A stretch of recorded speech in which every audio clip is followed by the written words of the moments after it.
Hola. Hola, necesito que me atendáis un momento. Soy fontanero, he quedado sin trabajo.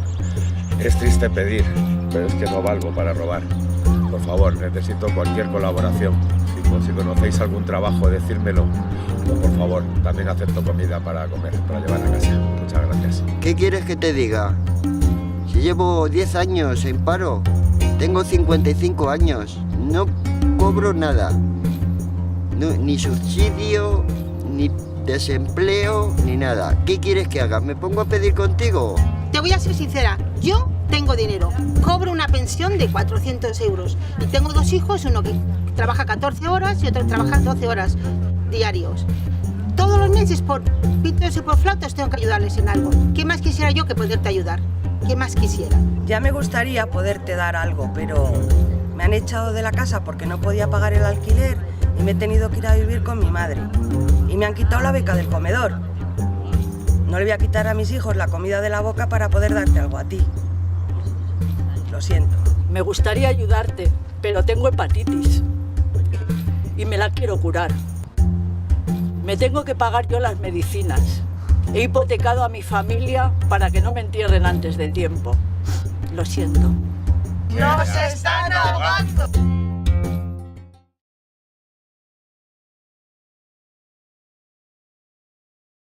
Una vez que se aceptan, que esa es la estructura que hay que votar, se llevan a la Comisión de Presupuestos, donde se presentan enmiendas parciales, porque ya no se pueden presentar enmiendas totales porque han sido rechazadas las enmiendas totales. Y en esa Comisión de Presupuestos se han planteado nada menos que 6.000 y pico enmiendas parciales. El Gobierno ha hecho ahí una jugada para que, bueno, el Gobierno y sus aliados, para rechazar un montón de enmiendas de una tacada. Es decir, que había un montón de enmiendas de Podemos, de Unidos Podemos, había un montón de enmiendas del PSOE, 2.000 y pico de Podemos, 1.800 del PSOE, otro montón de Esquerra Republicana. Entonces lo que hicieron es sumaron sus apoyos a estas tres fuerzas para que tratar de conseguir que algunas de esas enmiendas parciales pudieran salir en el asunto. El Gobierno, como dijo, que eso no podía ser porque estaba en contra de uno de los criterios por los que tienen que hacer los presupuestos. Uno de los criterios que hay es la regla del gasto. Y esa regla del gasto lo que dice es que no pueden aumentar los gastos de un año en relación con el otro, solo como máximo el crecimiento potencial. El crecimiento potencial de la economía española, es decir, la capacidad de crecimiento que tiene la economía española, crezca más o crezca menos. Eso es aproximadamente para este año de un 2%, los presupuestos han aumentado un 1,5%. En cualquier caso, las enmiendas parciales no pueden aumentar los gastos. ¿Estáis siguiendo un poco el asunto? No pueden aumentar los gastos por encima de ese 2%. Con lo cual un montón de enmiendas, 3.000 de una tacada, y dijeron todas esas fuera. Esas enmiendas se han aceptado, por ejemplo, el PNV presentó muy poquitas enmiendas, 36, creo recordar. Se han aceptado todas. Es decir, que como hay un acuerdo, pues es normal que los partidos nacionalistas, que lo que quieren es llevar dinero al País Vasco, a Canarias, a donde sea, pues negocien con el Gobierno, y entonces el Gobierno, el PP, les acepta sus enmiendas. En realidad también es poco dinero, unos pocos miles de millones de euros, pero es poco en relación con todo este asunto que estamos manejando, ¿no? Entonces, después de esto, el lunes irán otra vez al Pleno del Congreso, donde lo normal es que sean rechazadas y donde el Gobierno necesita medio voto. Ese medio voto, que es de Nueva Canarias, que no ha negociado todavía en la Comisión de Presupuestos, necesita eso para llegar a 176 y rechazar todas las enmiendas de la oposición. Lo normal es que acepte algunas, y acepte unas cuantas, no le supone gran cosa, y aceptará algunas cuantas de la oposición que le parezcan razonables.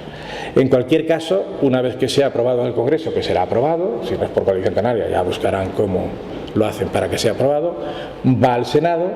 En el Senado puede rechazarlo o puede incorporar algunas enmiendas también parciales, vuelve otra vez al Congreso y el Congreso es el que tiene la cuestión definitiva. Es decir, que para finales de julio tendremos los presupuestos de este año, que ya llevamos 6 meses, pero llevamos con la prórroga de... Si no consigue el voto de Nuevas Canarias, pues tendrán ahí un problema, pero vamos, tienen que negociar para conseguir un voto más, el Gobierno. Y ese voto debe estar medio apalabrado ya con... Que no, pues tienen que seguir negociando y tienen que hacer alguna cosa, y tienen que conceder a alguien o pringar a alguien, quiere decir que como ha habido suficiente experiencia como para pringar a alguien, le dan unos cuantos millones de euros a alguien para que vote ese asunto y ya está, ¿no? Eso es un poco el proceso que queda pendiente. Para el año siguiente lo mismo, en septiembre empezarán ya los de 2018 y si no hay se prorroga, en fin, todo ese tipo de rollos. Bien. La tercera cuestión que me gustaría... ¿Cuánto me falta? La tercera... Más o menos. La tercera cuestión que quería tocar es el asunto este de una discusión que habréis tenido muchas veces, ¿no? Es decir, ¿qué función tiene el presupuesto dentro de lo que es la situación de la economía española? Y una de las cosas que habréis discutido muchas veces es, ¿hemos salido de la crisis? Pues ahí hay una versión de derechas, el PP lo que dice es, ¿cómo no vamos a salir de la crisis?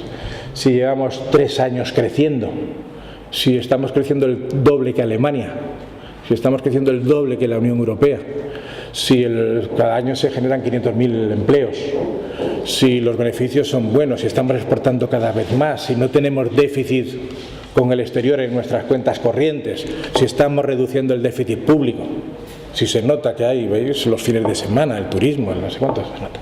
Esa es la visión. ¿Qué es lo que tenemos que hacer? Perseverar en esa línea, ya se está empezando a notar. Si seguimos con esta línea de austeridad, de presión sobre los salarios para que podamos competir en precios con nuestros competidores, pues podremos seguir manteniendo y recuperándonos, aunque llegue tarde a mucha gente, etcétera, etcétera. Y luego la versión de la izquierda es la contraria, ¿eh? La gente lo que tiene, pero bueno, ¿cómo vamos a haber salido de la crisis si tenemos todavía 4 millones y pico de parados? Si hay más desigualdad que antes, si la pobreza es muy extendida, si hay un montón de hogares en los que no entra ninguna renta, si hay gente que está pasando hambre, si hay un montón de niños que están en situación de pobreza, de riesgo, de exclusión, etcétera, etcétera, ¿no? A mí esa discusión me interesa poco, ¿eh? Es decir, que yo creo que se ve en la realidad desde el punto de vista de los intereses de cada uno, y la realidad es que los datos que dice el PP son verdad y los datos que dice la gente de izquierdas también son verdad. Entonces yo prefiero un enfoque diferente a este asunto, porque es ver la realidad de diferentes puntos de vista. Yo lo que creo es que hay una salida de la crisis conservadora que está teniendo éxito, que empieza a funcionar en el año 2010 con Zapatero, que es cuando se imponen los recortes, y que esa salida de la crisis lo que genera es un modelo de crecimiento muy poco inclusivo, que lo que hace es destruir derechos de los trabajadores, destruir derechos laborales, lo que hace es presionar sobre los salarios para que la economía española pueda competir en precios en el mercado español y fuera, y lo que competimos es en precios, y al competir en precios le estamos poniendo en una situación muy difícil a Francia y a Italia, porque competimos con ellos en sus productos, en los productos que ellos están especializados, y ellos se ven obligados a decir qué es lo que hacemos, porque hasta ahora ellos habían resistido a estos elementos de los recortes y de la austeridad y esas cosas, pero ahora con nuestra presión, con la presión de los productos españoles, ellos tienen que decir qué es lo que podemos hacer a corto plazo para que la economía española no nos siga quitando mercados fuera de España y aquí en España. Entonces lo que está habiendo es una salida conservadora de la crisis que es muy poco inclusiva, muy poco democrática, que deja un montón de gente en la cuneta y que aumenta la desigualdad, porque la renta que somos capaces de generar se distribuye muy desigualmente entre las rentas del trabajo y las rentas del capital, y dentro de las rentas del trabajo entre las rentas más altas y las rentas más bajas. Y eso lo que genera es un montón de gente bastante satisfecha y un montón de gente que no tiene ningún tipo de salida. Y eso perjudica fundamentalmente a los parados de larga duración, a los jóvenes, que tienen muy pocas posibilidades, y a un montón de trabajadores de los servicios en los que su situación laboral precaria va a continuar eternamente, porque la salida de la crisis no es un problema coyuntural, es un problema a largo plazo que va a hacer que los salarios y los derechos laborales para un montón de gente sean muy bajos, no existen o estén recortados. Y esa es la verdadera situación, que el problema no es que sea una política coyuntural para salir de la crisis, sino que esta salida que está habiendo es una salida para perdurar, para eternizar lo que es la situación de una parte muy importante de los trabajadores. Una parte muy importante que son los que no tienen trabajo, que son los que tienen trabajos en los servicios, a las personas fundamentalmente aquí en España, y que conforman una parte muy importante. ¿Cómo deberíamos plantearnos la izquierda, los sectores progresistas, los sectores que estamos a favor de de que haya mayor tipo de igualdad o que haya mayores niveles de derechos o que haya mayores oportunidades, como una estrategia diferente de izquierdas que no es esta. Porque claro, la derecha lo tiene muy claro, la derecha lleva con esta estrategia 7 años.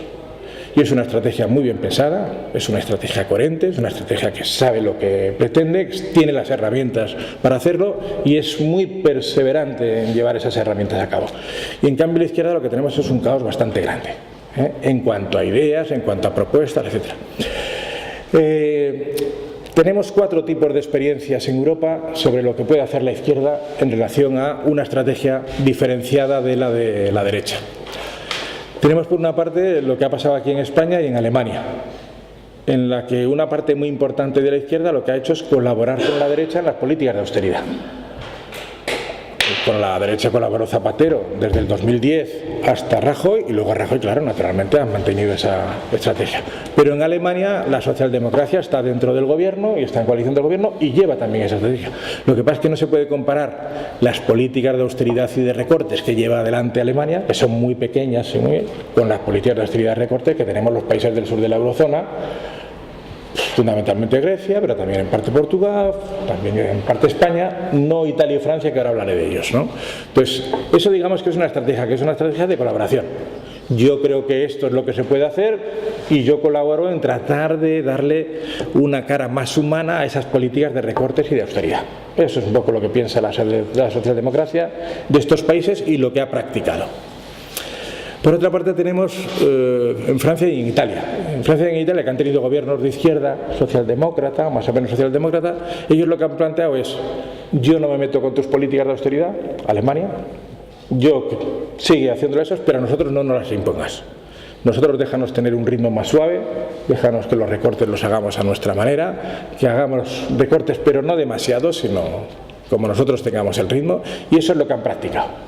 Es decir, que ha habido ahí como un acuerdo de decir, vosotros a desarrollar las políticas de austeridad y hacer esas políticas donde queráis, fundamentalmente a Grecia, España y Portugal, pero a nosotros no nos toquéis. Nosotros lo vamos haciendo, pero a nuestro ritmo y tratando de conservar un consenso social y un acuerdo social que permita que la cosa no vaya bien. No les ha salido muy bien, ni en un sitio ni en otro. Y la extrema derecha ha crecido en los dos lados, y la extrema derecha contraria al euro y a la Unión Europea es muy importante en los dos sitios, etcétera, etcétera, ¿no? Pero esa es otra forma que ha tenido la izquierda de enfrentarse a la situación de crisis. Luego tenemos la experiencia de Grecia, que es, digamos, la experiencia más desesperante, y es: llega un gobierno de izquierdas, trata de cambiar la política completamente, trata de decir, nosotros tenemos la razón y si no nos la dais vais a tener un problema muy grande, porque lo que va a hacer es crecer la extrema derecha, va a haber desestabilización política, etcétera, etcétera. Pero en ese momento, que es 2015, que es cuando Varoufakis va a hablar con ellos, etcétera, etcétera, tienen una estrategia muy de confrontación. Y lo que hace Schäuble, que Schäuble es el ministro de Finanzas alemán, lo que hace es: ahí tenéis la puerta si queréis iros. Y le plantea que si quieren irse, se vayan, pero que no van a aceptar nada, porque no pueden aceptar que haya un gobierno de izquierdas que tenga unas políticas diferentes a las que ya están tratando de perseverar en los países del sur de la eurozona, y que por lo tanto no van a cambiar nada, y que si la situación de Grecia es desesperada, pues que sea desesperada. Pero ellos no pueden cambiar nada políticamente, aunque para ellos Grecia no es nada. Es decir, que Grecia tiene un PIB que es aproximadamente el 15 o el 20% del de España. Es decir, que no es, son 170.000 millones de euros, una cosa así, comparado con nuestro 1,16 billones. Es decir, que es una cosa que tendría un fácil y habría tenido un fácil arreglo en su momento, pero políticamente no podían aceptar, porque políticamente era un desafío de un gobierno de izquierdas para plantear otro tipo de políticas que no fuesen las políticas de austeridad, ¿no? Y por último tenemos eso, que es lo que acabó haciendo. Le dijeron: ahí tienes la puerta. Los griegos, la ciudadanía griega dijo: nosotros no nos podemos ir del euro porque eso es, estamos en la sartén, nos caemos en el fuego. Y no plantearon la salida del euro. Y Syriza tenía ahí dos cosas: decir, oye, a ellos las arregláis todos. Syriza, que es el gobierno, el partido del gobierno de allí, ¿no? A ellos arregláis vosotros con el asunto este, yo me voy, yo dimito, nosotros no hacemos nada, y que venga quien sea, que venga Merkel o que venga la derecha otra vez a gestionar esa situación. o no, o lo que hicieron. Es decir, vamos a tratar de acompañar a nuestro pueblo, vamos a acompañar en esta situación en la que no nos dejan hacer las políticas que deberíamos hacer. Sabemos que lo que nos obligan a hacer es unas políticas malas, pero tenemos que acompañarlos para que eso genere el menor sufrimiento posible. Es una decisión muy discutible, que habréis discutido muchas veces. A mí me parece bastante razonable, pero quiero decir que al final lo que se planteó es esa situación, ¿no? Es la ciudadanía griega no quiso salir ni de la eurozona ni de la Unión Europea, porque la alternativa que tenía de salida era una alternativa odiosa, es decir, que era una hecatombe. Bueno. Pero la votación salió que sí se iba. No, porque lo que se votó es otra cosa, lo que se votó era otra cosa, que era lo de... Sí. Pero bueno, quiero decir que en cualquier caso es discutible y luego si eso lo planteamos. Vale. Eso digamos que son las 4 alternativas. Perdón, me queda la de Portugal, la más importante de todas, la más bonita de todas. Portugal era una situación bastante parecida a la de Grecia, con la diferencia de que el Partido Socialista sacó menos que la derecha, pero sacó una cantidad de votos mucho más importante que el Partido Comunista, que era un Partido Comunista del estilo del griego. Lo fundamental es salirse del euro, lo fundamental es salirse de Europa, los traidores socialistas nos llevan a la ruina constantemente, es decir, una política muy de confrontación de estilo comunista clásico en contra de la socialdemocracia. Pero hubo la suerte de que ahí el bloque, que no es como Podemos aquí, porque tiene una tradición más de extrema izquierda, del partido restos de extrema izquierda que había allí en Portugal, que constituyeron esta situación, pero es gente bastante innovadora, bastante flexible, que tiene también en esos elementos cosas parecidas a Podemos, ¿no? Y estos sacaron un poquito más que los del Partido Comunista. Y estos presionaron mucho frente al rechazo inicial del Partido Socialista, presionaron mucho para tratar de llegar a un acuerdo de gobierno para poder desarrollar unas políticas de izquierdas o lo más alejadas posibles que se pudiera de las políticas de austeridad. Entonces lo que hicieron es una coalición en la que en el gobierno solo están los socialistas, pero digamos que hay un acuerdo parlamentario para llevar adelante unas políticas lo más alejadas posibles de las políticas de austeridad. Y lo que han hecho los portugueses es no confrontar con Alemania. Los portugueses lo que han dicho es: aceptamos un poco el marco general, tenemos que ir reduciendo nuestra deuda, tenemos que ir reduciendo nuestro déficit, pero en lo fundamental nosotros lo que vamos a hacer son políticas para favorecer que la gente que está más excluida, que la gente que está en situación de pobreza, tenga una protección por parte del Estado en la lucha contra la pobreza.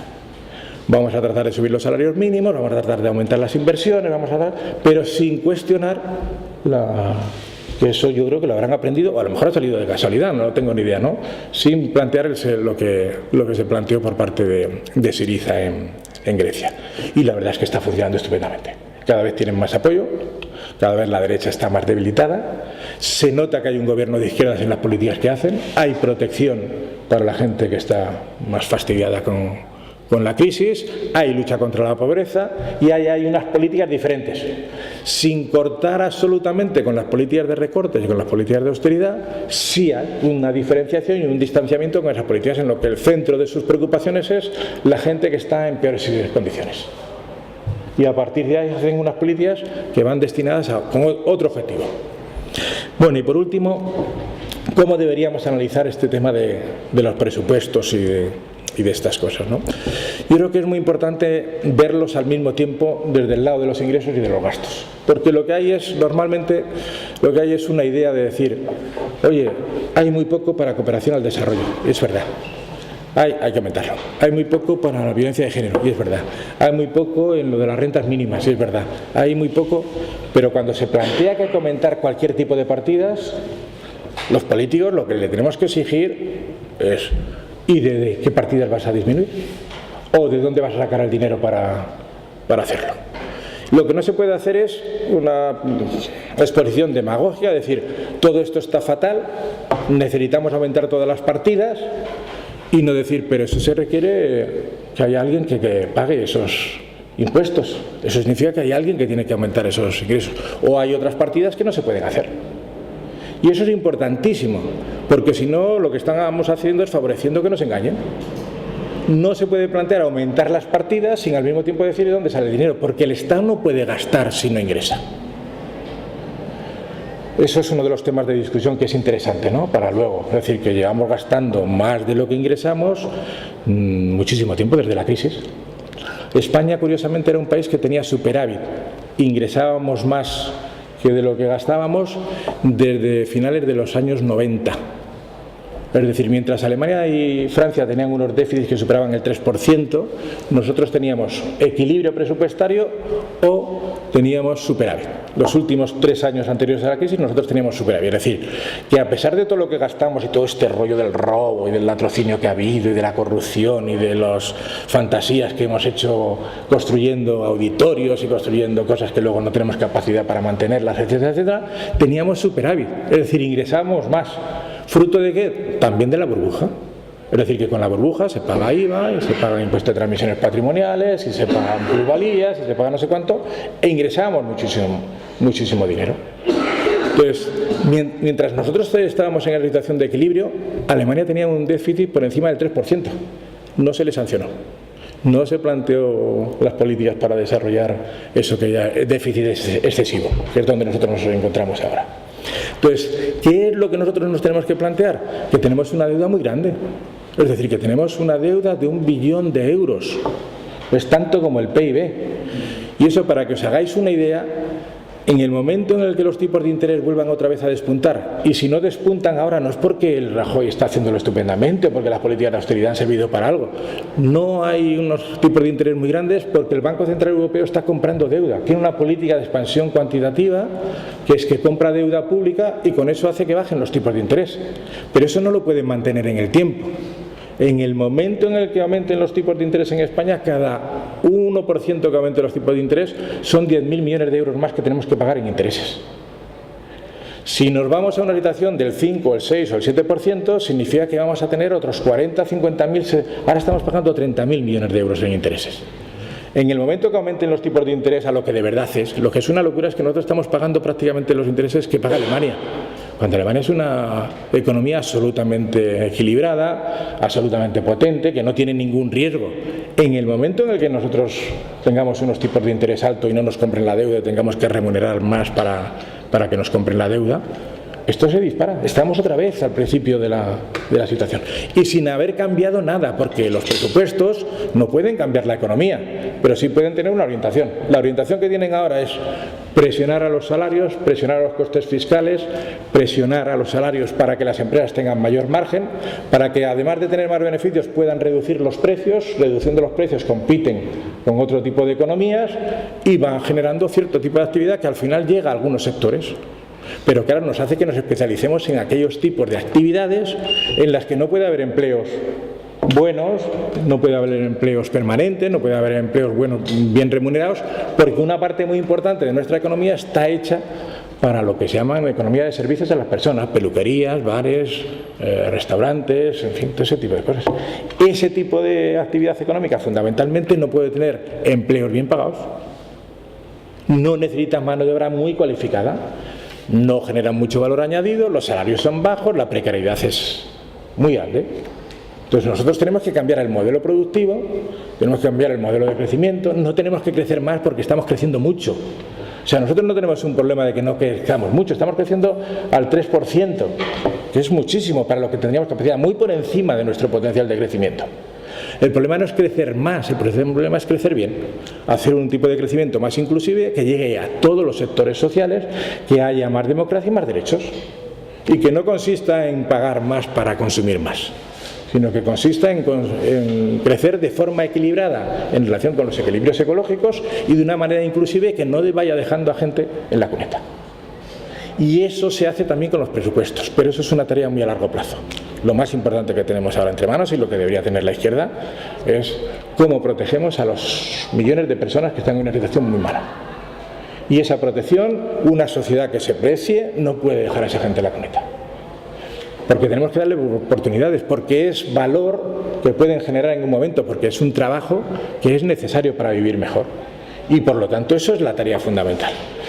Y lo que pasa es que también tenemos que enfocar una parte de los presupuestos para cambiar el modelo productivo, para cambiar el modelo de crecimiento y no para acentuar este tipo de crecimiento que tenemos ahora, que es lo que está haciendo las políticas del PP. Pero ya digo que a la izquierda tenemos un cacao bastante grande en este terreno y no tenemos claro qué es lo que hacer con los presupuestos y cómo cambiar. Lo que predomina en la izquierda es que tenemos un problema de muchos recortes, de muy poco gasto, y que si aumentamos el gasto la cosa va a ir mejor. Eso es la idea que se plantea, ¿no? No, si nosotros estamos creciendo mucho. ¿Que sería bueno crecer más? Pues depende. ¿Por qué? Porque no siempre ese crecimiento redunda en buenos puestos de trabajo. Porque no siempre ese crecimiento va a ser que las rentas que se obtengan compren productos nuestros, sino que podemos aumentar las importaciones y desequilibrar la balanza corriente. Entonces, no siempre eso de crecer es bueno. No digo que el decrecimiento sea bueno tampoco, ¿eh? Yo en eso también me planteo otras cosas diferentes, pero hay que decir que siempre hay una situación de equilibrio en lo que tenemos que hacer es proteger a la gente y al mismo tiempo cambiar el tipo de crecimiento y el tipo de modelo que tenemos en la economía española. Y eso yo creo que es el problema fundamental que tenemos de cómo enfocamos nuestra pelea con los presupuestos en ese terreno, para cuando gobernemos. Porque el problema es que ahora se hace lo que se puede. Ahora lo que estamos tratando es decir, el PP, ¿qué es lo que hace? Dar dinero a los suyos y además robar. Entonces tenemos que hacer enmiendas, aunque no sean muy coherentes en su conjunto y tal, para decir, eso es lo que estáis haciendo. Nosotros somos de otra manera. Pero si realmente vamos a llegar a un gobierno más o menos progresista del estilo de Portugal o de un estilo cualquier otro, tenemos que tener ideas mucho más claras de qué es lo que queremos. Y para eso se necesita este tipo de discusión y este tipo de debate.